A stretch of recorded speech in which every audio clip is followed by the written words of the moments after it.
So yesterday, our Sham Charania reported that three-time All-Star Bradley Beal has agreed to a contract buyout with the Phoenix Suns and plans to join the Clippers on a 2-year, $11 million deal. That second year is a player option. This is all after he clears waivers. So Beal was nothing if not concise with his goodbye message that he posted on social media.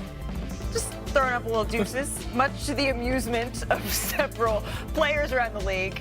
Trae Young, Bam Adebayo, Andre Drummond, former Suns teammate Kevin Durant, all got a kick out of this. We did too. Sharpe reported that 5 of their teams, though, they were actually interested. The Heat, the Bucks, the Lakers, the Wolves, and the Warriors in Beal, but all signs pointed to him wanting to be a Clipper, and that looks like it's going to happen after he clears waivers. But Bobby, do you think that any of these teams have maybe another move out there to make after missing out on Beal? I do, and I think we're going to certainly keep an eye on Golden State here. Malika, we're 3 weeks into free agency right now, and guess how many players Golden State has on their roster? 9. There is certainly a lot more work to do here, and a lot of it's being held up with the restricted free agency of Jonathan Kuminga, who is still one of the 4 restricted free agents out. Golden State continues to sit in a holding pattern right now. There's certainly a priority to get some front court depth. Right now they have Quentin Post as their lone center and some backcourt scoring here. So Golden State, 3 weeks into free agency, still have to go out and sign about 5 to 6 players here. Real quick, Aman, we haven't gotten your thoughts yet on this whole saga with Jonathan Kuminga. That's tough. I really like his game. I really like everything that he brings.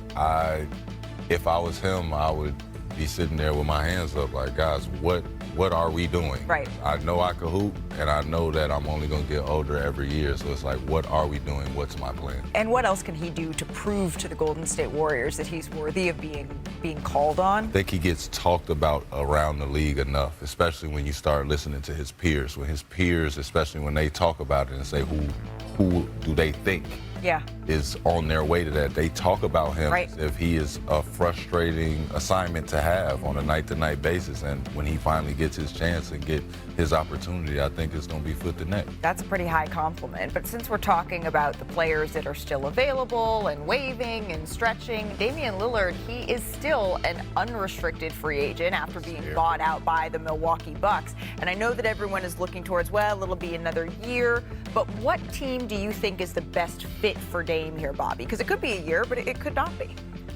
Well, I mean, I look at the Damian Lillard situation. I think there's the human element, and then there's also the basketball court here. And for me, it's a reunion back in Portland here. I think certainly where Damian Lillard is at his career, where his children reside in Portland, he's doing all his rehab in Portland. Yes, he will likely be out an extended period of time this year, but if you compare him with Jrue Holiday in that Portland backcourt next year, I just look at a reunion with Portland. He certainly left on better terms than a player that would have who asked to be traded. For me, I would circle Portland for Damian Lillard. If I was asked to pick a place, that would be the place for him. Wow.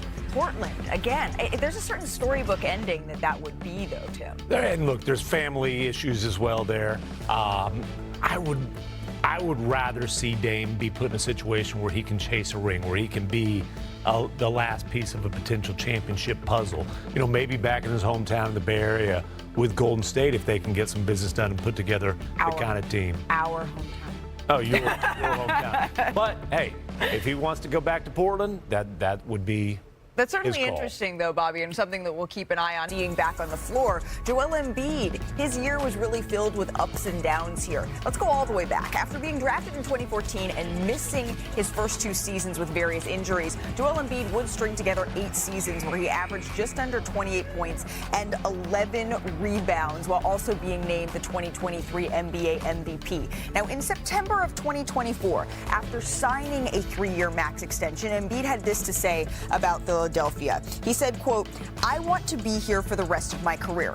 I love this community and everything you've given me and my family. There's a lot more work to do. You guys deserve a championship, and I think we're just getting started here." Now, those championship aspirations, they got off to a little bit of a rocky start in 2024. Embiid, he would miss the first 9 games of the season due to injury and a suspension. When Embiid was on the floor to start the season, he did look good, though. 31-point game against the Bulls after missing the previous 7 games, a 27-9 rebound performance against the defending champion Boston Celtics. That one was on Christmas Day.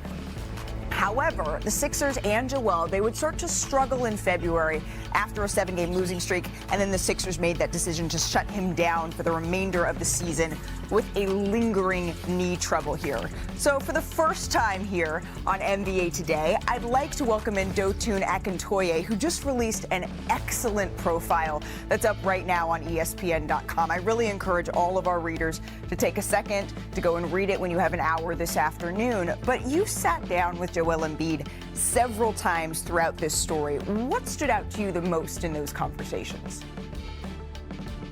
Well, thanks for having me first, Malika.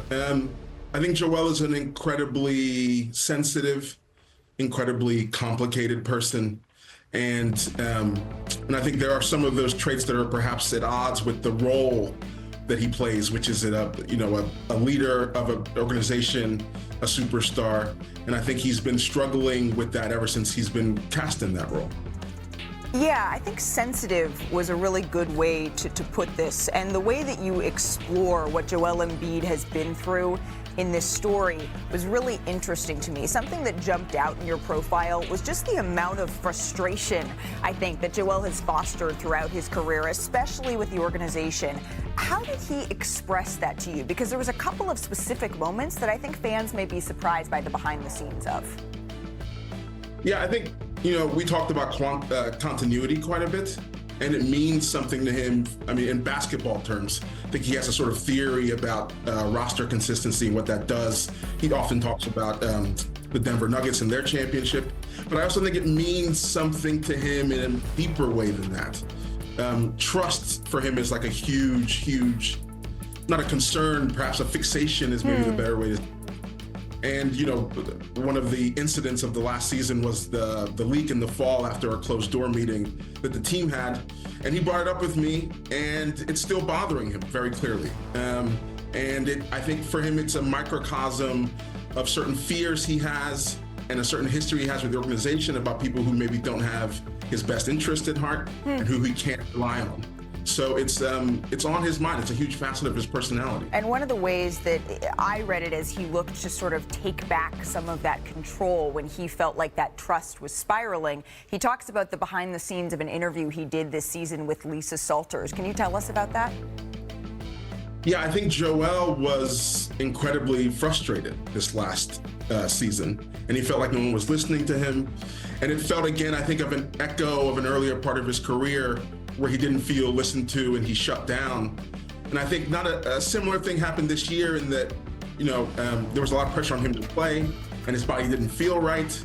And I think finally, I think the conversation with Lisa happened in February, he had had enough.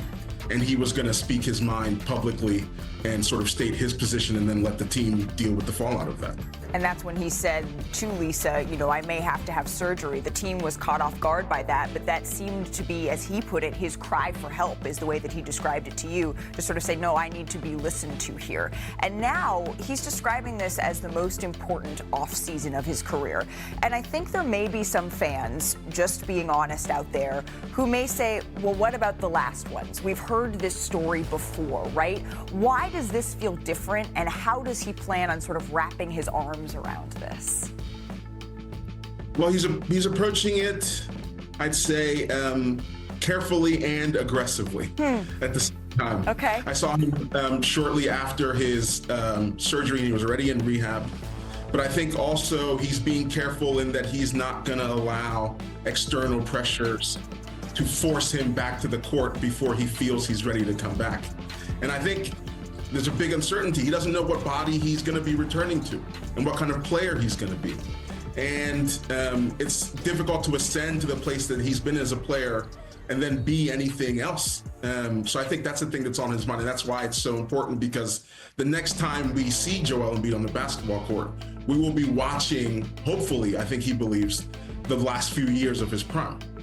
Doesn't know what sort of body he's going to be returning to. I imagine for an NBA superstar, that's an incredibly scary feeling in a lot of ways, still trying to feel like yourself, as you said, in the end of your prime. Through all of these ups and downs, Joel Embiid has been really introspective, and it's rare that he gives someone such an intimate glance, and he did that with you here. What has he learned about himself through this process that now he's ready to share with the world? I think the last year of his life has been really momentous for him. You know, there's so many things to talk about. I think in a way he's learning that he needs people more, but I think he's also learning to please them less. And that's an interesting place to be. He talked to me about being in therapy and trying to, you know, sort of unpacking the feelings he's been dealing with, I think, over the last year, but also over the length of his career. There's, you know, one of his former coaches said something to me. They said, you know, Joel would have been fine on a deserted island. I think there's something fundamentally lonely in him, and I think he's learning about that too. But that's at odds with the role he has to play, as we said earlier. He has to be a leader, and I think he's learning about that side of himself and trying to explore that. You know, the friendship that he has with Tyrese Maxey is really important. It's a real connection for him, and I think it's made him a better teammate. Dotun, I really appreciate you taking the time to sort of walk us through the way that Joel Embiid has been thinking and feeling about this entire process. Pun intended, but I really encourage everybody to go and to read your story, because I think, as everyone at home knows right now, there is so much nuance that we can only capture so much of right here on NBA Today. Dotun, I really appreciate the time. Again, his story is up right now on ESPN.com. And when he is right, there is nobody like Joel Embiid in terms of scoring, right? His 30.9 points per game the last 5 seasons, it leads the entire NBA here. As we say hello to our front office insider, Bobby Marks, I want to dive into a lot of parts of this story, Bobby, but let's start here with you, because there's so much to unpack. Do you agree, Bobby, that this is the most important offseason of Joel Embiid's life here? I do, Malika, and I look at this as this partnership between Philadelphia and Joel Embiid. There's no turning back, right? Like, they've got to make this work, certainly from the Embiid health perspective here.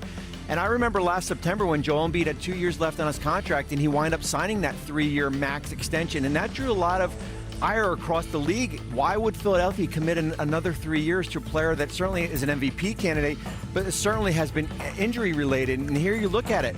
There's 4 years, $242 million. Malika, the last year of that contract is $69 million. That is the danger zone of contracts.